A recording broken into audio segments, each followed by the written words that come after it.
বাজ পাখি প্রায় ৭০ বছর জীবিত থাকে, অথচ ৪০ আসতেই ওকে একটা গুরুত্বপূর্ণ সিদ্ধান্ত নিতে হয়। ওই সময় তার শরীরের ৩টি প্রধান অঙ্গ দুর্বল হয়ে পড়ে। প্রথমে থাবা অর্থাৎ পায়ের নখ লম্বা বা নরম হয়ে যায়, শিকার করা প্রায় অসম্ভব হয়ে যায়। দ্বিতীয়ত ঠোঁটটা সামনের দিকে মরে যায়, ফলে খাবার খুঁটে বা ছিঁড়ে খাওয়া প্রায় বন্ধ হয়ে যায়। তৃতীয়ত ডানা ভারী হয়ে যায় এবং বুকের কাছে আটকে থাকা দড়ুনুরা সীমিত হয়ে যায়। ফলস্বরূপ শিকার খোঁজা, ধরা ও খাওয়া তিনটি ধীরে ধীরে মুশকিল হয়ে পড়ে।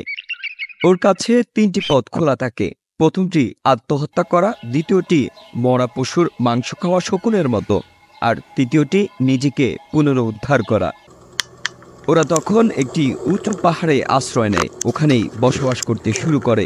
প্রথম ধাপেই তার ঠোঁটটি পাথরের সাথে আঘাত করে ভেঙে ফেলে। এই তীব্র যন্ত্রণা সহ্য করতে থাকে। এরপর দ্বিতীয় ধাপে পায়ের নখগুলো ভেঙে ফেলে। এরপর অপেক্ষা করতে থাকে নতুন নখ এবং ঠোঁট গজানোর। এটি পুনরুদ্ধার হলেই নিজের পালকগুলো নিজেই ছিঁড়ে ফেলে। এই তীব্র যন্ত্রণা সহ্য করার পর নিজে যখন পুনরুদ্ধার হয়, তখনই তিনি নতুন রূপে আরও তীক্ষ্ণ শিকারী হয়ে ফিরেন।